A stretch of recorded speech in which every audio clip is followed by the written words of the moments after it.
Kinangkong nga ang Hong Kong ng Gilas Pilipinas sa kanilang huling laban ngayong second window ng FIBA Asia Cup qualifying round. 39 points ang tinambak ng Gilas Pilipinas sa Hong Kong bago ito umuwi ng kanilang bansa sa score na 93-54. Nauna sa opensa para sa ating national team si Changwon LG Sakers power forward Carl Tamayo matapos umiscore ng 16 points at 5 rebounds. Pero si Kai Soto ang hinirang na best player of the game matapos ito magtala ng 12 points, 15 rebounds, 2 assists at 2 blocks. Hindi rin pinahiya ang mga fans ng dalawang De La Salle Archers standout na sina Mason Amos at Kevin Kiambao na may kabuuang 10 puntos. Nabigyan nga ng mahabang playing time si Kiambao dahil hindi pinaglaro ni Coach Tim Cone si Dwight Ramos matapos magtamo ng calf injury sa kanilang huling laban kontra New Zealand. Natawa na nga lang si Coach Tim Cone dahil sumisigaw na ang mga fans na gusto nilang makita maglaro si Dwight Ramos. Pero nagdesisyon nga ang coaching staff na pagpahingay na lang muna ang gwapong gwardya ng Levanga Hokkaido sa Japan B-League. Naging motivation nga ni Kevin Kiambao ang pagbangko sa kanya ni Coach Tim Cone noong laban nila kontra New Zealand.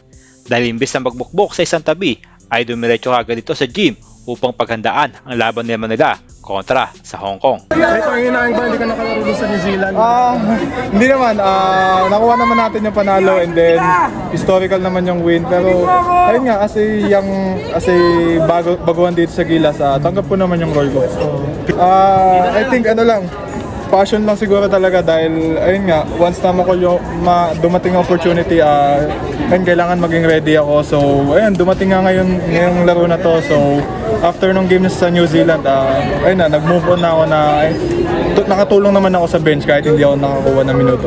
Hindi rin naging madali ang game na ito kontra sa Hong Kong. Sa first half, pumapalag pa ang dating teritoryo ng Britanya kung saan 10 lamang ang naging lamang ng ating national team pagkatapos ng second quarter. Pero noong third quarter, nagtulong-tulong na sina Justin Brownlee, Scottie Thompson at Junmar Fajardo para tapusin ang quarter na may 24 points na kalamangan. At sa fourth quarter nga, tinapos ni Carl Tamayo ang paghihirap ng Hong Kong upang makuha ang ika-4 na panalo ng ating national team ngayong qualification round. Sa panalong ito ng Gilas Pilipinas, lumaki na ang tsansa ng ating national team na makapasok sa FIBA Asia Cup. Kinakailangan na lamang may panalo ng New Zealand ang kanilang laro kontra sa Chinese Taipei upang pareho sila makakuha ng tiket patungo sa darating na FIBA Asia Cup na gaganapin sa Kingdom of Saudi Arabia.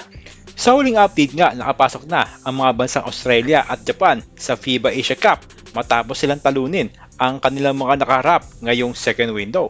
Ang panalong ito ng Gilas Pilipinas kontra sa New Zealand at Hong Kong ay magsisilbing babala sa mga makaharap ng ating national team na seryoso tayo sa kampanya na maging hari ng Asia Pasipiko. Sabi nga ng mga Gilas fans, gigil na ang ating mga players na makabawi sa Lebanon matapos tayo matalo noong nakaraang taon sa kanilang huling paghaharap, at kung pala rin nga ay posibleng magawa nating agawin ang corona sa powerhouse Australia bilang hari ng FIBA Asia Cup. Ano sa tingin nyo mga kabola? Kaya na ba natin matalo ang Wael Arakji-led Lebanon at pati na ang Australia sa darating na FIBA Asia Cup? Tara, pag-usapan natin yan. Mag-comment na rin kayo sa comment section at huwag nyo na rin kalimutang mag-subscribe sa ating channel para lagi kayong updated sa mga basketball news.